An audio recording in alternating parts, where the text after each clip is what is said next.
when I was home for vacation, one thing that we had to do was my parents' 50th wedding anniversary party. How'd that go? It went good up until a point. There was a certain problem when we let people get up to speak. And we were doing a thing, nice stories about my parents, that sort of thing, reminiscences. All right, why don't we go right from the beginning? This is a big anniversary party you had planned for your family. How many people showed up? Where did you have it? What went on? We had it at the Hilton in St. Petersburg down by the water. We had about 100 people there. A little over 100 people showed up. Had a nice dinner for everybody. Had a nice head table. Well, it sounds like it was wonderful. Sounds like a wonderful night. We recreated their wedding cake so that they could have that to cut. And a lot of people all dressed up, expecting a nice night, having some fun, some friends, some family, reminiscing over the past 50 years. Well, that's terrific. Well, congratulations. That's nice. Certain people... Should we go to break now? No, we shouldn't go to break now. I'm willing to go to break. No, we should not go to break now, Ron Bennington. Earl, are we ready for a break? You think we could break? Yeah, we could use those, dude. Yeah. No, I don't think we will, Earl. I think we'll stay on XM here for a couple of more minutes. Because a situation arose when people got up at the microphone and decided to share their reminiscing with my parents and the over 100 guests that were there. All right, well, it seemed like it went nice. We'll take a break. No. We're back in a few moments. No, it didn't all go nice. Some of it was nice, like when their pastor spoke. Mm-hmm. That was nice. When one of the couples that they went on their cruise to Europe spoke. That was nice. Fantastic. So all the speeches went nice. We'll take a break. You're listening. No break, because it all turned ugly when one certain speaker went up there. There was one gentleman who wanted to speak. He used to work with my dad before my dad retired from the bank. And apparently, part of his little gimmick that he wanted to do was he wanted to speak about our family and my parents and didn't have all the information that he needed. The way to set up his gimmick was he was going to say, oh, there's Mr. and Mrs. Watley, and then they had these kids. They had Corky and Tammy and Fez and Travis, and then they also had their grandchildren, and he listed our grandchildren. Then what he decided to do while he's speaking is, to be funny, was list some of the other personas that I've had on this radio show, as like they were also extended members of my parents' family. So he's bringing up Nature Boy and Jan Brady. Well, apparently what happened was, after I did some investigating after this moment at my parents' 50th wedding anniversary, he didn't know exactly what all kind of characters I've portrayed on the radio. So I found out he got help through email through Mr. Ron Bennington, who gave him some other characters. All right. You know what, Fez? Here's the thing. I know that you seem like you're upset or whatever. Yes. But the point is this. Did he bother me with this first? Yes, he did. Why didn't he go directly to you? I think he wanted it to be a surprise for me as well. All right, I'll pick up this story from here. Here's what's happened, Johnny. So I get this email, and I hate this kind of thing, too, where somebody acts like, here's what he thinks. My name is Tim. I live in St. Pete, and then he says Fez's real name. And that whole thing always bugs me, like, when people go, oh, you work with O&A. I've known Greg since 1980s. Shut the fuck up, all right? It's not exactly Superman Clark Kent. You're not, this inside role that you feel like you have is not impressing me. So right away, when you start using Fez's birth name, it doesn't impress me. So he's like, I'm taking part in a party for his mom and dad. It's a birthday party and anniversary.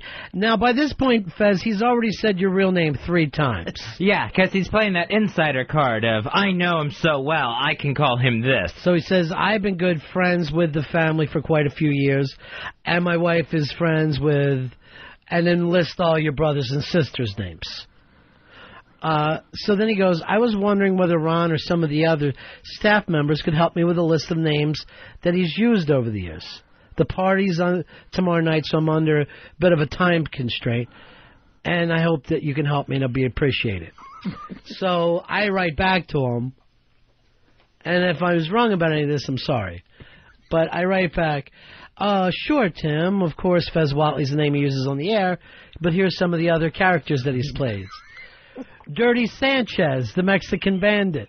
Read out loud at my parents' 50th wedding anniversary. Rusty Trombone, the jazz musician. Harry Elvis, the comic who only jokes about pants. That one seemed to hurt the most. That one would probably was a dead giveaway that it was me. Huh? That's when I started to go, all right, nobody else would. Camel Toe Curtis, the wrestler. Again, mentioned at my parents' formal party. Lionel Pillowbiter, the nervous Nelly. Always wet Nanette Cummings. Tossy the Salad, the chef. At that point, these people that go to church with my parents that are all about the same age, just really tilting their head in confusion. Then I put down the ship's captain known as Cleveland Steamer. The Roman Helmet, the superhero in Roman times. Egyptian Teabag. The Friendly Arab. And I'm like, where the hell is this coming from? And then Pittsburgh Platter, the big Steelers fan. But here's the point, Fezzy. He bothered me with this. Yes, and you gave him intentionally fake information, and Cleveland Steamer and Roman Helmet were mentioned at my parents' 50th wedding anniversary. The whole thing felt ruined. Well, I'm doing the best I can. I want to try to help out. I never played Lionel Pillowbiter. Ever? Never on this show. Well, let me strike that off the list. At no point was I Camel Toe Curtis. People were saying some nice things. I never, of all the things that could have gone wrong with this party, I never thought hearing the word camel toe over a PA system would be one of them. I never thought that would happen.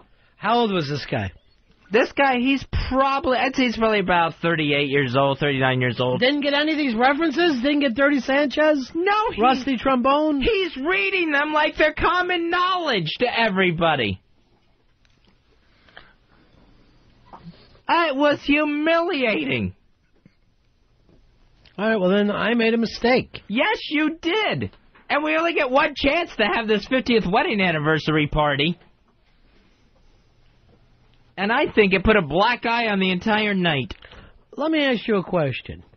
Do you blame the person who said it or the person who told him to say it? You told him to say it. He never would have thought to say it if you hadn't told him these things. But it's not like I contacted him on my own. He sent me an email. It bothered me. I was home at the time. So I sent him back this list. Couldn't you have just ignored it? Let me tell you something. How did it go over with the crowd? Oh, lead balloon time. Nobody knew what in the world he was talking about. I blame that on delivery. I could have fucking killed with these gags. I'm known for my timing, Fez. It was just awful on so many different areas. Well, I blame him. I blame Tim, the man with none of his own. Jeez, this is awkward now. Yes, it was even more awkward that formal occasion, that night. That Friday night when everyone gathered. We were having nice toasts and everything. And then next thing I know, always wet Nanette Cummings' name is mentioned. How could you not pick that out as a gag reel? I consider it real gag reel stuff. And then I'm just like, where in the world? Who told you these things? Where did this come from? Well, I emailed Ronnie. And then you're getting called Ronnie like he's got an insight with you now. Well, fuck him. He said he works blue. I don't want nothing to do with this loser. Dirty Sanchez. At first I'm thinking, did I hear him wrong? And then it went worse from there. Did you have a videographer by chance there? No, we didn't have a videographer. Once when I was about 7, 8 years old, we're all hanging out, me and my friends. There was a 5-year-old that was with us. So I give him the gimmick. I go, when you're drinking your iced tea tonight at dinner, I go, if you want to hang around with us, you got to be cool. So make sure you go, this tastes like pussy juice, to say that, right? So the fucking kid does it. Like, me and my friends laugh. Then I'm home eating dinner with my family. Bing bong, bing bong. Fucking his old man is at my house screaming at my father, did your son tell my boy that his iced tea tastes like pussy juice? I had to be fucking called up there and screamed at by him and my dad, right? I'm going to take the same angle, Fez. I took the offensive. I said, number one, did I say it or your kid? Number two, I'm 8. How do I know what pussy juice tastes like? Number 3, my mother has some beautiful chocolate pudding waiting for me right now, and it's time for me to go have my dessert. So I will say good day, sir, to you. So, and the same thing, Fezzy, this guy, if he can't write his own material, don't go bothering somebody else at their home. Fezzy, my home, where my wife sleeps and my children come to play with their toys. It was an email. He didn't ring your doorbell. Still, I shouldn't be getting fucking emails like this, asking him for help putting together his stand-up. You think I'd like to email people every day? What should I talk about on the radio? No, I got to do it myself. As soon as he said he emailed Ron, it all started to make sense right away. It all started to come together. It didn't have... All right, maybe it doesn't feel funny to you then. I guarantee you, a year, 2 years, you're going to be laughing and you're going to go, remember what happened. No, I'm not going to remember that. All I'm going to remember is the confused look on my mother's face as she heard the name Roman Helmet. Just putting a cock right down the nose. I'm aware of what it is. I'm lucky Pussy Juice wasn't on this list. You want to call my mom and say something dirty? Is that going to make us even? No, I don't care to. It seems that's where you're going with this. And I didn't think the list was going to end. I didn't think it was going to stop. I mean, you get past Camel Toe Curtis and you think, okay, then they just keep on coming. All right already. That was the anxiety level at that point. Yeah. That wasn't good. And the fact that all these old church people were just so confused and... See, that's why I think it's a harmless joke. Because really only you got it. None of the old Lutherans figured it out, I'm sure of it. You would think this guy would have stopped at some point. He didn't get a single laugh, huh? No, not one. Jerk off. I'm telling you right now, people don't realize this. Public speaking is all about timing, folks. It's 100% timing. If you got a videotape of that, Fez, I'd love to watch and go over it. I would fucking... Seriously, I would not... Makes me a little happy. No, there was no video copy of that, as far as I know. I don't think you need to work blue at a 50th wedding anniversary. No, I don't think so either. From who's ever emailing him or him himself. Did your parents get the centerpiece that I sent them? No, they didn't get a centerpiece that you sent them. I know, I made that up. Because I sent centerpieces. You lied about that last week. I forget who caught you, Winnie. When you go, Fez says when he's going to a fine dinner, he always sends a centerpiece a couple days early. Some nice flowers, maybe a candle arrangement that you can put in the middle of the table. I got an email about that was just on Martha Stewart 2 days prior. So you probably saw Martha Stewart, and then you're trying to act like you're fancy. Well, it's Martha Stewart that sends them. All right, Fuzzy. Well, look, let me tell you something. I take partial responsibility for this. Partial? You're the one who sent him all these dirty names. A, I didn't start it. B, I didn't say it. I fucking replied to an email that was sent to me. But erroneously. I didn't play any of these characters. Are you sure? I have never been Egyptian Teabag, the friendly Arab. You've been Egyptian Teabagged. I fucking know that. That's something completely different. All right. Well, we're both wrong. I wasn't wrong at all. I was sitting there enjoying the night. I think you were wrong to bring it up here on the air. I think that was a personal thing between me and you. I think some of this stuff should take place off air. I think it had to be known how a 50th wedding anniversary party was sabotaged. Sabotaged or made better? Sabotaged. It definitely didn't make it any better. You honestly don't think, years from now, you won't be laughing thinking, remember the list of names that he read off in front of those old people? No, at no point am I going to look back and laugh at Lionel Pillowbiter. I'm going to tell you right now, when I was writing them, I was laughing. And I told my kid, and he was fucking laughing. So that's 2. So that's why I know it had to be in this guy's delivery. Nobody was laughing at the 50th wedding anniversary party. Good. That's delivery, my friend. I'm telling you right now.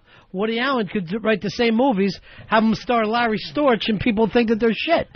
And I feel like I had a Larry Storch moment. Funny or no funny? It was hysterical. Thank you. It was one of the best things I ever heard in my entire life. All right, and that's Dave, who really, it's hard to make him laugh. He's the easiest laugh there is. Well, then you should have invited him that night. Oh man, you told me on the walk over to Raiders, I was dying. I was pissing my pants. But I thought that was just because you were incontinent. Well, it's half the reason, but holy shit. We're going to take one break here. And again, my part of it is I apologize, Fez. Thank you, I appreciate it, but I think it was a full part. None of this would have happened if you hadn't sent this email. All right, this bugs me a little bit here, and then I'm gonna fucking let it go. I didn't send an email. I replied to an email that this guy had no right to fuck. I'm on my vacation. I'm in the middle of the fucking Chesapeake Bay, enjoying myself. So, for that, you owe me an apology. Your people bother me. And then for my part, yes, did I send some bad information?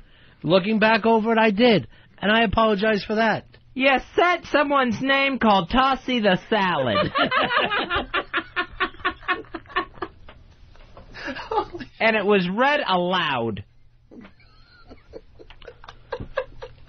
Okay. Again, that's my part. And I do apologize. I honestly do. I fucking, from the bottom of my heart, that part was wrong. Thank goodness there won't be a 51st anniversary party. Oh, no, your parents sick? No, we just won't go to this expense. I just didn't think they'd be getting... Oh. Because they're not getting any younger. That's for sure. And Earl knew about it, too, and he didn't warn you. I told Earl after I did it. Earl, if there's a Roman helmet headed my way, tell me. But it wasn't like Ron said, it wasn't like he just sent this out just erroneously. He was answering a question that was sent to him. Good, nice to see you fucking stand up for me for a change, Earl. No, and just because you sent it didn't mean they had to use it. You know what? Normally you break from ranks. This time you came right in. You're my wingman. I'm not used to that. I'm not used to having him there for me, Fez. Yeah, today he's glued to you. Shocker. Yeah. Mr. Freethinker decides to pull in and join the team. I love it. All right, so we all made a mistake. We're all sorry. We didn't all make it. Well, I didn't make one. Well, you had to sit there and listen to that shit. Yes, when I wanted to run out of the room screaming. Actually, I wouldn't even mind if you start working on some of these characters. Could be good. Maybe Pittsburgh Platter. Shit. The big Steelers fan. All right, we'll take a break. Right back. Ron and Fez.